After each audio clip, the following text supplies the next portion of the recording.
update. This is the one I'm sharing. Is that okay? Oh, you can see it? Okay.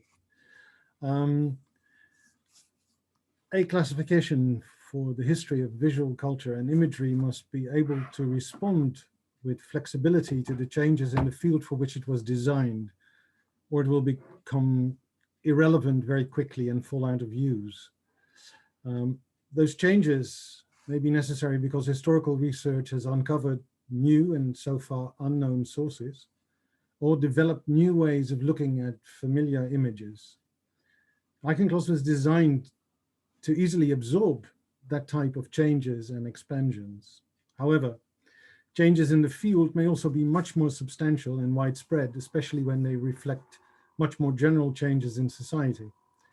And over the past decades, new ideas have started to affect the historiography of, for example, slavery and the lives of Black people, diversity and the role of women and ethnic minorities, homosexuality and gender issues, and the migration and the role of non-Western cultures, to name just but a few of the more obvious issues. At times, when even such an enumeration of issues itself can be seen as arbitrary or prejudicial, a classification system designed for the history of culture and imagery faces a complex challenge to remain relevant. Against that background, I think it's reassuring for the editor of such a system to see that it is under attack for outdated and occasionally offensive concept definitions. It's a symptom that Iconclass is still seen after 50 years as relevant. So I'm very grateful that some colleagues and users recently drew attention to several sore spots in the Iconclass schedules, and the problematic aspects of the terminology were well known, but their spotlight did enhance the sense of urgency. But before looking at the practical issues that are facing us when we want to update the contents of a classification system that has been used now to index several millions of images in a very wide variety of heritage collections, I'd like to pause for a very brief look at the history of the system itself. As it was already said, context always helps. The details of the earliest history of Iconclass are undocumented, but there is no doubt that Van der Waal was thinking about the issue of classifying the subject matter of images while he was in German captivity in the Westerbork concentration camp from 1943 to 1945. Other survivors later described how he would give improvised lectures about art history in the camp.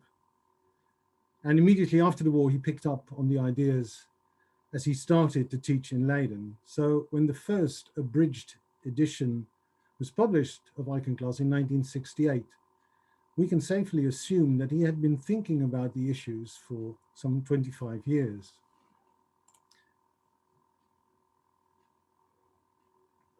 Now, when we were transforming Iconclass into a computerized and eventually online browser system, all energy had to be poured into the faithful reconstruction of the immense contents and the rule base of the published paper system, which took from the 1990s, basically. So modernizing its terminology at that time was not a realistic option. And as a consequence, words and expressions that no one thought twice about in 1973 when it was first published, which in itself is historical information, they were still present in the online version 40 years later. Now, for a number of years, we've realized that the words in certain parts of Iconclass could be interpreted as racist and sexist, insufficiently diverse and inclusive. And still it took until 2020 before the combination of a complete and necessary technical overhaul of the browser, which is on the way at the moment, and some articles dealing in particular with the German translation provided an impetus to take urgently needed action. First, there was an article by Alina Kühnel, who spoke about the missed opportunity to remove discriminatory language in the early years of the century when the browser came online, calling Iconclass an example of a lively tradition of racism in art history. And more recently, there was a report by Moritz Lampe, who also highlighted and justified the problematic expression in several sections of the system, and also pointed at the general Eurocentric and Western bias of the system. And Lampe also raised a very important and relevant question whether such a classification for cultural content in general should not be more community driven and be subjected to a form of democratic control. And here are some very brief English translations of some of the German comments in this report. Now, the revision of a first section of Iconclass, namely about peoples and nationalities, is now published in the new illustrated browser version, which is under test. And how these revised concept definitions will now find their way to all the local applications of the Iconclass system, that's one of the practical issues I shall raise later. It's absolutely clear, of course, that words matter, and we all agree that offensive expressions and ideas must be revised or removed. At the same time, the purpose of metadata in the history of culture is also to ensure that researchers are able to find visual and textual documents that record acts of racism and discrimination. So we have to find and maintain words for those acts if we want to make sure that they continue to enter historical discourse. So to assess the role of Iconclass in this distribution of racist or sexist behavior and ideas, I'd like to have a look at a few sample documents. And for obvious reasons, those pictures and texts are pretty offensive. So a priori, my apologies. The first of this is a drawing by Bernard Naudin, which was published in March 1905 in the journal L'Assiette au Beurre.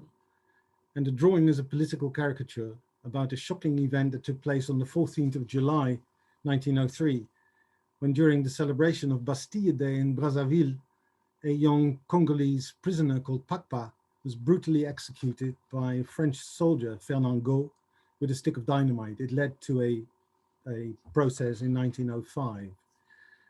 The revised Iconclass concept, which is one of the reasons I'm showing this here, is now much more precise and less offensive, so we hope. A second concept to tag the drawing, which I'm showing here, would be, and that's one of the possibilities, 44G34, which is death penalty or execution, of which the broader term are law and jurisprudence and criminal law and punishment.